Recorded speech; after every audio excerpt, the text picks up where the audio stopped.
Welcome to the Game Momentum podcast, focusing on timeless lessons from senior leaders in hospitality, travel, food service, and technology. I'm joined today by my co-host, Michael Goldrich. And our special guest today is Jason Pirock, head of marketing for Springboard Hospitality and advisor for Wanderland. Jason, how are you? Doing well. How are you? Doing fantastic. It's a Friday in mid-April here in Toronto and still snowing outside. Oh, no. We have cold weather, but sunshine in Chicago. Oh, well, yeah, Toronto, I'd say, is slightly warmer than Chicago. We don't get those nice Midwest gusts. Uh, but the reason for bringing you on today is that you have a very unique job and incredible insights for hotel marketing. So I'm wondering, you have two different roles here. We're going to start with Springboard Hospitality. Tell us what the day in the life of Jason looks like as head of marketing for Springboard. Actually, even before he does that, where does the name Springboard even come from? Yeah. Where does that come That's from? a really good question. And that certainly predates my my time. It was we were at one point OLS hotels, and really decided to rebrand about 4 years ago.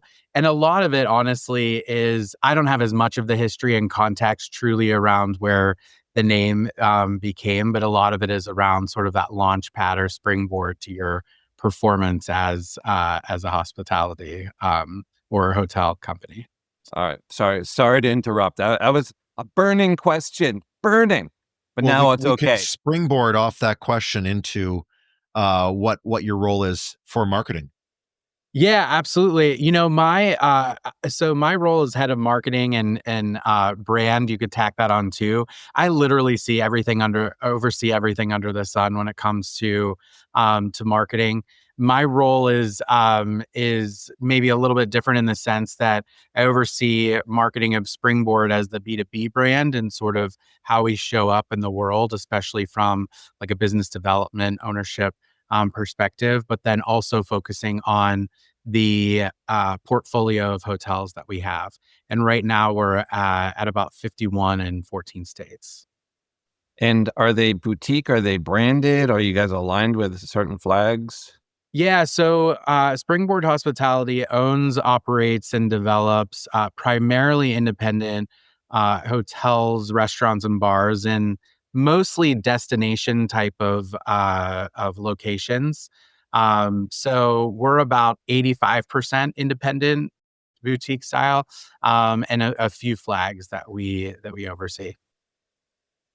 So if you're wearing so many hats, that's a lot of juggling. And I'm wondering, what sort of technology do you use to help you do your job and keep your hair? Well, I have an incredible team behind me, right? I can't do it all myself. So I would credit hiring well and developing a high performing team that allows me to kind of, juggle all of those hats and kind of think through the larger strategy. But technology it varies across the board. I think, we've invested in technology in places like our websites in terms of bringing them in house and making sure that they're, very modern and high performing, in our CRM, to make sure that we're capturing that data and, really going after that direct booking strategy. So those are two ways, but technology is a big part of marketing, as both of you know, and operations plays such a huge part in the larger marketing strategy. And so, our technology is a big part for us. Okay, so let's talk about the direct booking strategy, because that is the holy grail for all hotels. Nobody likes paying OTA commissions, and yet it's deemed as a necessary evil in order to get distribution. And along these lines, I've heard you say in past that you divide it up into these phases of the guest journey and how you can really drive data off that, but also increase engagement to get those direct bookings, and then and then tie that into loyalty and return visits. Could you break that down for us? Yeah, absolutely. So I like to think of, many people can look at the customer journey in a lot of different ways or different steps. And certainly it doesn't, I don't necessarily cover them all, but I particularly like to look at four buckets, and that's inspiration, research, planning, and booking. And so at all of those different steps, the guest is at a different point in their purchasing decision, right? And so ultimately, what we're trying to do is, um, as you know, as marketing does, get to the right person at the right place at the right time. And so a lot of that does start with our content. And it's not just about visual content, it's about copy as well, and thinking about what that messaging is at the right time. But what we really have tried to shift into, and it's something that we're, I would say, focusing on even more in 2025, is really starting to think about our content more holistically. I think often as marketers, we're thinking about it in a bit of a siloed approach and thinking about it by channel, rather than looking at it as a larger campaign or a larger story that's going on. So I think by thinking about how it shows up across all of those channels, and crafting your story in that way helps you to increase that engagement, because number one, you're consistent in what you're saying and how you're saying it, right? And how you're visually putting it out there. But you're also sort of forcing yourself into thinking about, okay, if I'm, putting something on social, maybe that imagery looks a little bit different than if I'm looking at, maybe display or something even into email. It's making sure that it's relevant to that point in their journey. So that's one way that we are really focused on.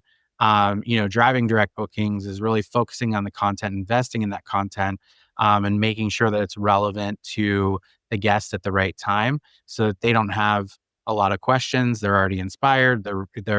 They know what's out there, and they're ready to book with us. So how do you calculate ROI? Because that's one of the big challenges, because like you have the different funnels and you have different vendors each taking, or if you have different vendors, like each funnel, like say social will, if you're doing last click, it's not going to show any real attribution. So then how do you show the value of social versus like your prospecting campaigns? Again, they're not going to show a lot of if you're doing last click, I'm not sure what kind of attribution you're doing. But I was talking to a person the other day, and they actually said how they calculate ROI is they look at all the spend that they do on marketing. So they don't do it by funnel, by channel, or whatever. They said, here's all the money we spent. Here's how much revenue was generated. That's our ROI. And that way you don't get into like double counting. Like, how do you guys do it? Yeah, 1,000%. I mean, we're shifting in that direction. Honestly, it's been a tough conversation because there's so much focus on, ROAS, right? Return on ad spend. Everybody wants to see, what's that ROAS, and I think that we've been trained as marketers and certainly hoteliers to focus in on that. The problem with that is you sort of alluded to it, is that there's so many other points of spend that are required in order to get that return. And there's so many factors that fall into what that return is. For example, as you alluded to, if you're spending in prospecting, right, you're spending in top of funnel, you're not necessarily going to see return on that. Can you? Sure. There's times where that does generate revenue, but in order to have bottom of the funnel, you have to have top of the funnel. And so it's important that you're investing in that full funnel strategy so that you can get the revenue at the end of the day. And the other thing that we don't talk enough about is how ADR impacts your return, right? Because ultimately, if I could be doing my job as a marketer, driving bookings, driving room nights, getting people into the booking engine. But if year over year my ADR is down, that doesn't mean that means that ultimately my revenue is down. That doesn't mean that marketing isn't doing their job. That doesn't mean that the marketing isn't working. It's that we have to look at this more holistically, and we can't be so focused on these old dated metrics that are very tied to specific parts of the conversion journey or the booking path, right? That guest journey. And so that's exactly what we're doing, Michael, is starting to shift the narrative and really start talking about um, expenses as a whole and revenue as a whole, and really looking at ROI. Where it gets a little bit challenging, I will say, is that there are things out there that are hard costs, or just costs to do business, like a website, right? You need that website in order to drive, a chunk of your distribution revenue. Um, and there are things like CRM that are email as a driver, but CRM as data storage, right? As keeping the information of your guests. So how do you split some of those costs, apart? Because one is acquisition or driver, the other is cost of doing business. And so that's where I think it gets a little bit murky, but I think if you're looking at it in a clean way, exactly how you said it is a smart way to do it. And then I think it's just about consistency and tracking how that's changing month over month, year over year, et cetera. Yeah, I would, because our budgets are all line items, so you always have to show justification for each line item because that's sort of how the business has always been constructed. But I want to go back to the previous thing where you talk about content, because you have this holistic content strategy. But since I dabble in this AI stuff, so now these large language models, you don't get to control all what they say now kind of about your hotels or about. So what are you doing right now to kind of get ahead and control the narrative? If I'm asking about Springboard, if I'm asking about one of your hotels, you don't know where it's going to pull from, but it might be pulling from your sites, but it might be pulling from Travel and Leisure. It might be pulling from who knows where. So how are you approaching that whole thing? 1,000%. And look, we're never, no brand is ever going to control every single thing that's out there, right? And I think that with AI, that's going to be even more apparent. Where we're really putting the focus is within our websites and thinking about how we can control some of that, because that's, I'd imagine, right, or a hunch is that that's where a lot of it will be pulled from. So things like, FAQ pages, things like, copy and content, making sure that it's concise, making sure that there's bullets, thinking about our alt tags and our schema markup. Those are all things that we know are not only going to help us show up properly in the world, right, as our brand comes to life, but it's also fueling a lot of these search agents that are out there, so that when, the requests for, going into these large language models are around, where should I go in Los Angeles? They're thinking of the Chamberlain Hotel in West Hollywood, right? So that's where we're. That's what I think of. Great. I love that. But that's where I mean, definitely we're in, the earlier stages of that, but it is a topic on our mind. And that's sort of the first way that we're starting to think about it. I think, from your point around OTAs, I think it goes back to having a consistent content strategy and making sure that, collectively you're working together. We talk a lot about, this earlier this year, we shifted more into, a commercial strategy model. We just found that a lot of, what we were doing, while we've got a great team and everyone is super talented and really smart, we still saw these silos happening, right? And we wanted to shift into commercials so that we started to have, kind of force some of these conversations to happen together and evaluate performance together versus being so stuck on, well, revenue is going to report out on this and sales is going to report out on that and marketing is going to report out on that. And by the way, they're talking about production. They're not talking about consumption. So we shifted that, right? We're talking less about production, more about consumption. But what my point in all of this is that we've got to come together and think about our content strategy and think about our brand, not only in our respective disciplines, but as a total property. And that means thinking about them across all distribution channels, including OTAs, right? So whatever we're saying over here with our direct strategy, we need to be mimicking that over on our OTA strategy. Our content, our visuals, the messaging, the offers, that should all look the same. Right, so it isn't a matter of just search engine optimization, it's content optimization across, paid or just the website, and 1000%. yeah, and, I just wanna tease out this point a little bit more is this whole idea of looking at things holistically and not just ROAS is you're talking about a content strategy, and you mentioned certain things you can do to spruce up a website, the FAQ, bullet points, having a markup schema, and you could have even you could throw in there a well-curated blog in there, which can also drive SEO. All that is still is a cost item because you have to have somebody doing that, and then that has to be justified insofar as revenue uplift. And how would you justify that as a marketer who can see that through line from an organic perspective, as well as now for helping generative search through till the actual revenue? How would you pitch that to the rest of the commercial team?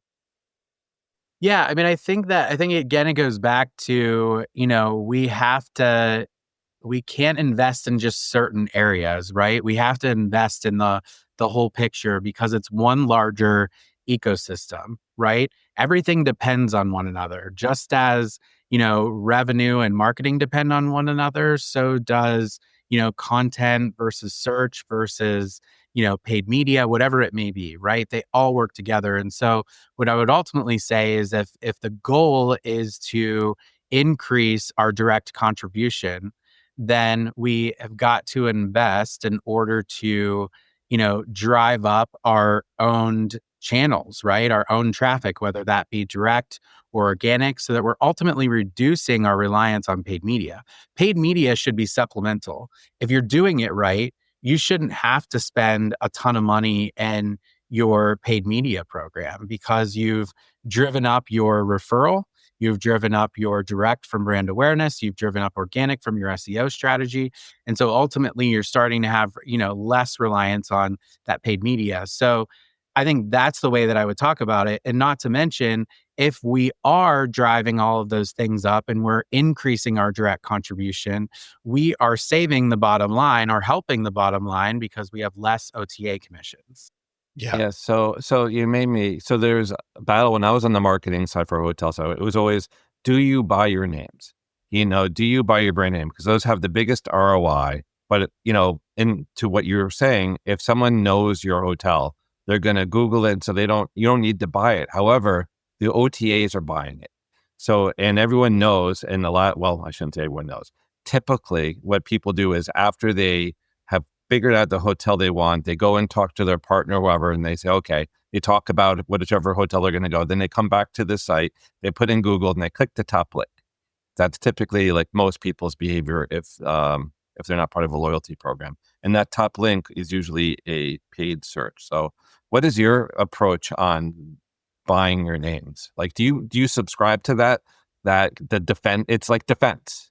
We do honestly, and it is for a lot for that reason. I think there's a little bit, part of it for us is a little bit of a billboard effect. Part of it for us is, obviously combating the OTAs because they are ultimately going to buy that. And then again, I think, depending on for us, we really look at like the maturation of the property itself and the brand because in some cases we have a much stronger brand and so maybe the spend doesn't need to be quite as high, right? We can sort of back off and we know that we'll still own that and we'll still get that ranking replacement or whatever it may be. But in other cases, we have to fuel that a lot more because, there is a higher OTA contribution, or maybe they are newer, newer to the game, or just haven't had, enough of a marketing amplification in the past. What about any hot tips for meta search and, appearing in the top of the hotel block? Yeah, I think meta search parity. I mean, I think that's the number one thing that we really tout as an organization. And, my head of revenue and I constantly are talking about, if parity can really, um, have a huge impact on our larger direct booking strategy. At the end of the day, people are looking at pricing as the number one reason for choosing. And in many cases, I wouldn't say all cases, but in a lot of cases, price wins, right? And so if we're not focused on parity, then I can spend all the money in the world on marketing and it falls on deaf ears because that price wins. So I would say that should be the number one focus when it comes to Meta, is to make sure that you are in lockstep with your revenue partner and that parity is always a topic of conversation and is always being monitored. And there's plenty of tools out there that are doing it for you. So just making sure that you keep an eye on it. But I think the other piece of advice I would have on meta search is like, meta search shouldn't be a set and forget. And I think that for a lot of people, it's a strategic tool. And I think that there's power in keeping um, joined with your larger digital strategy versus through separate partners. But even more so, I think it's really important to make sure that you should be thinking about topping up and and baselining, right? You should be thinking about how can you use it differently throughout the week. Maybe if you're trying to drive midweek business, or you're trying to, maybe you have a lot of occupancy on the weekends, like how can you play around with that a little bit more so it's not just this like flatline spend all the time? Yeah, I was talking to this meta search guy, and he says that you never want to be, because when you're the hotel site, you get to say original, like hotel site, but you never want to be the top because those people are paying the most. So if you're the hotel, it actually makes the most sort of financial sense to kind of bid so you're like the second or third one, because you do get that moniker associated with that. Do you subscribe to that belief, or do you think you should be at the top of Meta? That's a really interesting question. I haven't necessarily thought about that. I don't know. I haven't seen data around like where you should fall in for the largest impact. I just know that the top three is where you want to be. So I guess following that guidance, I would say number one probably doesn't matter as much as long as you're above that fold and you're in the top three or so. So I wanted to shift gears a little bit because right now we're talking in terms of segmentation. We're talking mostly about leisure transients. And I want to bring in the whole idea of a commercial strategies. We got to bring in the sales and the group side of things. So I'm wondering, looking holistically at your job and this and the metrics you're looking at, what is the relationship between the efforts you put in for the leisure transient and how that can reflect on increased business for the on the group side? Yeah, I mean, I think that, I think data plays a part into that. So as we're thinking about, our transient strategy or leisure strategy, learning more about those guests to see if they're also, a business traveler, if they're also a part of, a corporation, so that we can leverage that, whether it's, for to drive midweek business, to drive extended stay, or potentially as leads for, larger group bookings in the future. So those are all things that we're, typically trying to think about. And then I think the other piece is making sure. I think that everyone just assumes email should be used for transient leisure, and I don't believe that's the case. I think that, and I also hear like, well, what can marketing really do for sales, right? And marketing can actually do a lot for sales. But it's important, and my head of sales and I, we talk constantly and are trying to look at ways that, marketing can ultimately support the sales team. And there's things like, paid media. There's things like, email campaigns, right? To ultimately help drive some leads, whether you're, sending offers out to your existing database, or maybe you're purchasing a list or whatever it may be. There's tons of ways that we can work together and ultimately help drive business. Are we going to drive? I always say marketing can drive leads. We can't necessarily drive revenue for sales, right? But we can certainly drive lots of leads, and then it's in their hands to take it across the finish line. Yeah, one of the challenges when I was at Dolce Hotels, which was like a big meeting shop. So, well, most of our revenue came through meeting planners. And so I would do these blasts out to meeting planners, and there's no way to capture the attribution. So I'd always like when you blast out to like leisure, you can actually see the bookings come through. But you lose that sort of like you take them to a form and then you never know.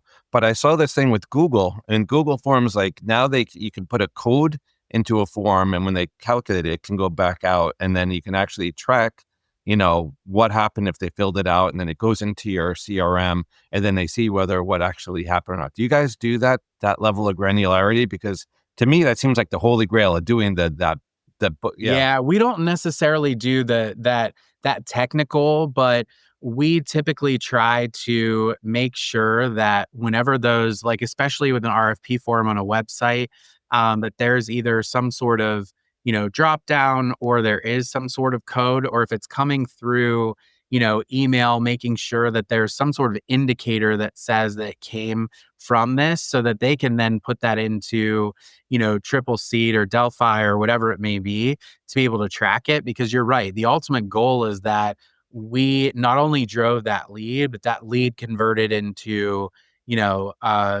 $100,000 of business, right? I mean, that's what we're ultimately looking to do. But The huge ROI of it. Now it's so hard to do that, but you can say, look, because the sales always say, well, what's marketing doing for us? There's nothing here. And you can say, that's yeah, what I did. it's challenging because of the number of hands that it touches, right? Because you not only have to make sure that, the technology is set up appropriately, but then that's delivered to the salesperson, and then that salesperson is properly, putting that into whatever their CRM or lead system, is. And I think to your point, if there's something to automate it, or make that easier on everybody to track, that's absolutely the holy grail. Yeah, you could like pump it right into Salesforce, into Love whatever that. CRM you have. Yeah, you got to look into that one because that allows you to do the full circle of tracking. Yeah, well, speaking of full circle, the whole idea of these email campaigns that we would do, now we have this whole thing called AI that's supposed to improve our marketing automated workflows and all those tools to help personalize emails at scale and to ultimately increase conversions. However, we're tracking those conversions, form fill or RFP, straight through to closed group or on the leisure side of booking. What are you doing, Jason, and what are you seeing that excites you about AI's ability to personalize the marketing funnel? Yeah, I mean, I think there's a lot more to come. I think what is interesting is that, there is this ability to help curate, and craft, itineraries, and, get the right information to the right people quickly.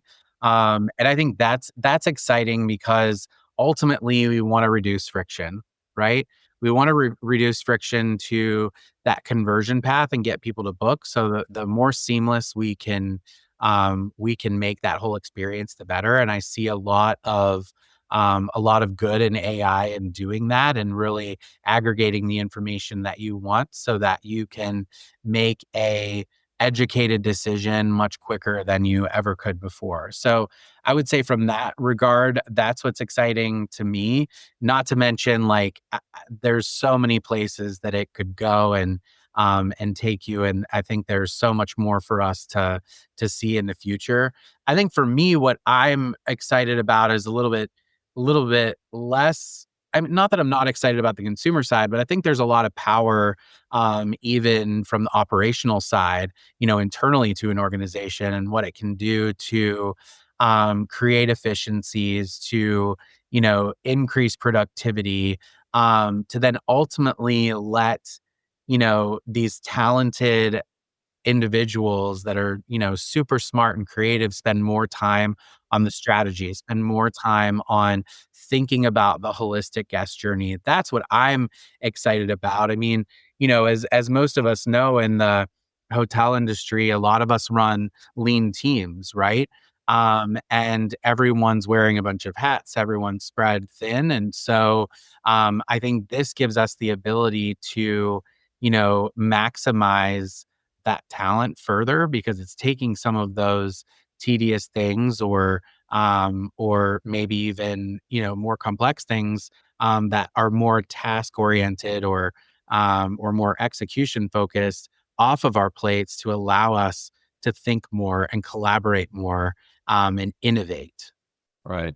So I'm working with this hotel group out west, and every day I send them a survey to see how are they leveraging this technology, and I ask them to like pick choices. And the number one thing that I say, if it can save an hour a day per person, and it does from what I'm measuring, so it does. So then, how do you fill this hour? Uh, Vast majority say do more work. So there's no thinking there. And then the number one second choice is they increase the quality of their work, which is good. They can do it better, but not the thinking. The third actually is the strategy. They have more time for strategy. So, as people become leaders and they're expected to spend their time thinking, they have less time to think and they have more to do. So in this technology in theory is a time machine. It creates time, but then it's really incumbent on all of us to kind of create those guardrails because again, there's too much to do. You have so much work you have to do, so many fires to put out, so many things you have to deal with, so that I think it's hard. Yeah, and I think getting more resources is always challenging. So then what do you turn to, right? You find ways to be more efficient, to be more productive. And I think that's where, we've got a lot of opportunity with AI ahead of us. Indeed. Jason, I want to shift gears because we've talked about Springboard, marketing, AI, but you're also an advisor at Wanderland, which is going from the inside out, looking at operations that can be improved to improve the guest experience for kids and teens. I'm wondering if you could describe your role there, what the company does, and perhaps give us an example of one thing it's found with a certain hotel that could improve, and then how that gets traced back to ROI, whether that's specific bookings or greater TRevPAR or something like that. Yeah, absolutely. So, Wonderland London is the world's first and only kids and teens focused hospitality consultancy. So my role there as advisor is really they brought me on not only from the marketing side of things, but more importantly, understanding the hospitality side. Sarah and Alicia are both come from gaming, toys, publishing industries, and they saw this big opportunity to connect with this segment, but they weren't as familiar with the hotel industry. And so my role is really to help them navigate that and, think about how we pitch to different people, how do we connect to different folks in a way that hoteliers and hospitality folks understand, and things that we can sort of think through in order to kind of break through into the industry and what would be impactful. So, where the whole impetus for the concept of Wonderland London came from is that they were seeing a lot of folks that out there, a lot of, brands or companies saying that they were for kids or for teens, whatever it may be, but it came across as a little bit more passive, maybe less intentional than what they had hoped. And the teddy bear on the pillow is sort of a dated concept, right? It's more of a check the box. Everybody's kind of doing it, and where they're really looking at it is thinking about that experience through the lens of this segment. So I'm a 5-year old. How would I experience the hotel from arrival to check in? What's that sense of adventure? That sense of exploration? What's in room that we sort of start to think about, and it doesn't have to be necessarily about the amenities that are there, whether it's like, connecting rooms or bunk beds. That's a part of it, sure. But they're thinking about it even bigger than that. How can you take concepts like, you know, a mini bar and create one for kids in the sense that it has toys and games and maybe even treats that are more relevant to them, right? To still involve them in the overall experience. And it's extremely important because both of these segments have a massive influence on purchasing and decision making. I mean, we use this phrase of happy kids equal happy families equal happy reviews, because 77% of parents are influenced by their children about their vacation activities, which is pretty incredible. Um, and 50% state that they include their children's wishes in their vacation planning or holiday planning. And another interesting note is that 85% of parents reveal their teens' happiness as a key factor in choosing a vacation destination. So not only are they important now in terms of, the buying power and the lifetime value of that parent today, but these teens will eventually become the buyers, right? And they have money to spend and they're going to have money to spend, right? And so it's something to really start to think about. It's an untapped opportunity today in the industry, because I've seen very few that are truly focused on it in a genuine, intentional, authentic way. And that's really what Wonderland is here to help solve for. I think that's absolutely ingenious. And I see that actually with my kids. Like we had this one trip down to Disney and we stayed at the Sheraton, and they actually just associate Sheraton with their entire trip experience. And now it's their favorite hotel because it's just, we didn't spend much time there, but that is just like they saw the name, and every time you walked in, they had all the branding there. So I think that's really powerful. And I do see, yeah, as a parent, when you're booking a trip, you want to think, is my kid going to be happy? And what can I do to keep them happy? Now, it's interesting. My parents never thought that way. So it's totally a generational thing, right? Yeah, absolutely. And from a hotelier side, the question that comes up, and I'm sure you maybe were about to ask this, is like, what's in it for me, right? I mean, not only the guest, but there's probably a cost associated with it. And what I think we have to remember is that, with any of these things, it's a part of the experience. You're working towards loyalty. You're working towards, that return guest, those great reviews, that word of mouth marketing. But not to mention, there's also a revenue opportunity to be had. Things like upsells, add-ons, packages, and even surprise and delight that then get you back to the loyalty. And we also know that there's tons of stats out there around loyal folks spend way more, and it's cheaper, obviously. It's cheaper to keep them, and they spend a lot more than it is to acquire new, right? So anything you can do to invest in, that segment and keep them happy and keep them loyal is ultimately putting money back to the top line. Do you try to stick that into like when they're booking, do the add-ons then, or is it when they're on property, start to sell it then? Because, if it's ideally to try to get them into the flow, but then all of a sudden the ticket price might get too big. Or do you hit them a little bit with a pre-state email and say, oh, you can do this and this? Yeah, it varies. They're pretty new to the game, so not a ton of case studies at this point. We're still, we're still working with, a handful of different clients, but what we're sort of seeing is it really depends on the need um of the hotel. We've seen, some that are looking at it as like more of that arrival, so it's more when it's on site. Some are just a surprise and delight in the room. Others are looking for more of the packages or opportunities, or rethinking how they story tell on their website and what that overall experience is.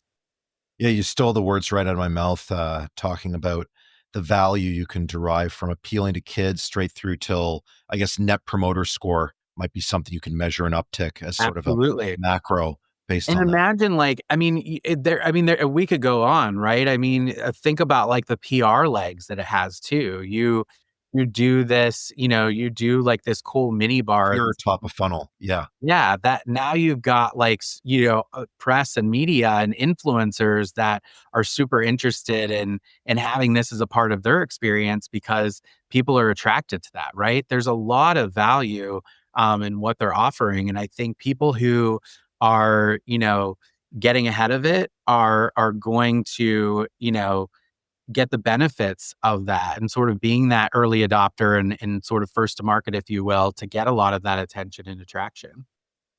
What do you think is like the biggest sort of attraction? Is it like story, like little books or something, like maybe personalized books? Like I remember when I was a kid, you'd put in your name and you get a book printed out with your name. Like what do you think would be the biggest like thing that I know you said there weren't a lot of case studies there, but what do you think? What are they thinking? Yeah, I mean, we've got a lot of different things out there. I mean, there's sort of the business is sort of broken out into a few different segments. One being that consultancy on the larger experience of the hotel, one being more of like, call it gifts, whether that's welcome amenities or like survival kits or those types of things. And then they've got like a more unique partnership type of angle as well. And so what we are sort of seeing where there's traction is creating more around the experience and creating more that is kind of customized to that place or that hotel. And it doesn't have to, the thing that we have to remember is we're dealing with, you know, specifically with kids, small things make a big impact, right?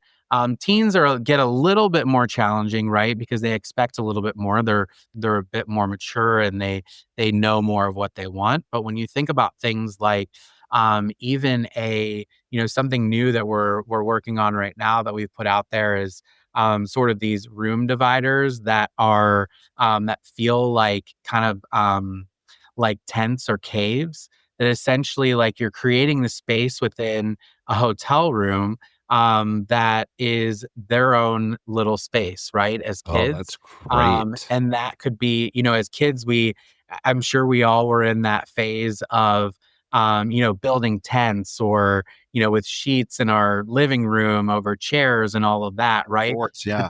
yeah, forts, exactly. And so this is kind of taking that concept and creating different like, landscapes or sceneries, whether, it's looking out a window or it's a dollhouse or whatever it may be, and sort of creating those for hotels. So one side is like for the parents and the other is for the kids, and really creating that sense of adventure, but also solving for a little bit of separation of space. And so it's things like that again that can make a huge impact on the guest experience and have fun with it, right? Yeah. So I wanna sort of end the conversation here a little bit with a perhaps trickier question to answer here. So we're talking about improving with kids here, and a lot of that could be OpEx. The teddy bear, that's an OpEx sort of thing. The fort dividers that can be OpEx, a little bit of all that, but there's also CapEx. And one of the big trends I've seen with kids and teens is this whole idea of a kids club, which in one way, shape, or form is going to be a separate building or a reno of an existing space. Throw in some a game center or something cool like that. Board games accessible, PlayStation, some giant tic tac toe, giant Jenga, some cool stuff, and then some sports and everything like that, and then of course a person to manage the whole thing along with the staff. How would you justify that expense or any sort of big capex to really make a property really appeal to kids and teens? How would you justify that capex and put some numbers behind it to senior team as part of the projects you're undertaking? Yeah, that's a great question. And I think ultimately you have to ask yourself, who are we and what are we solving for, right? I think that something like that works at a place where you have a longer length of stay, like a resort, or more lodgy cabiny where you're spending more time and you are going to have more of that downtime. And I think if you're going to do it, I think it's all about do it in an intentional way. Don't do it to check a box. Like if you're going to do that, what else are you doing to say that you are, for kids or for teens or for families? Because I think that's where there becomes more power and you start to get more people attracted. I think if your people pick up on, the check the box mentality, and so I think the more that you can kind of go in on it, the better you are. And then, maybe that becomes, as far as justifying that expense to, the property or the leadership team, I think there's a couple of different ways that you can do that. One is, does it become an add-on experience? Is there a cost to it? Is that baked into your rate? That could be, or a part of, CPOR or something along those lines. Or, does it become more about, looking at your, kind of going back to that intentionality and thinking about where it makes sense, like looking at your occupancy or your makeup of families to even decide if that's the right route to go. So I think there's different ways to sort of slice and dice it and think about it and ask the right questions.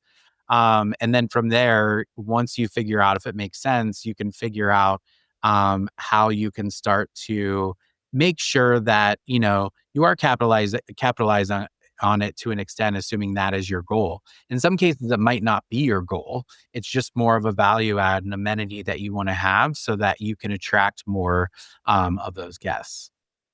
Yeah, well, I mean, you said it is you have to have the data to begin with. You have to know your guest profiles, and you have to know that they're traveling as a family with kids, and you need to be able to trace the cost per occupied room as it's going through to actually show this holistically to see whether that's an investment.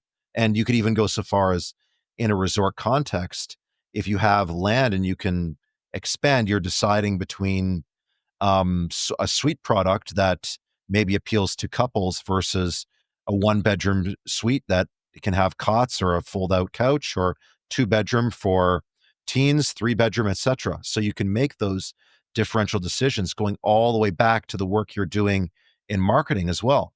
So it's, yeah, the data. Jason, it's been a delightful hour talking with you. I'm wondering, is there anything important that we haven't touched on that you want to close out the conversation by mentioning? No, I think we've had a great conversation as well. I really appreciate the time. It's been a Yeah. ton of fun talking with you all and sort of riffing off all these different ideas. I feel like we could probably talk for hours and hours more, but I know Yeah. we're limited on time. Well, it's amazing, if we were to have an AI scrape this conversation just for the terminology that the three of us have mentioned, it's what you've said, Jason. I don't mean to get your ego too inflated, but basically just a pure masterclass in hospitality, both on the marketing side and the operations side. So bravo, and Thank you very much. Thanks for listening to the Gain Momentum podcast. To stay up to date, make sure to follow or subscribe wherever you get your podcasts. For more information about Gain Advisors, head to gainadvisors.com.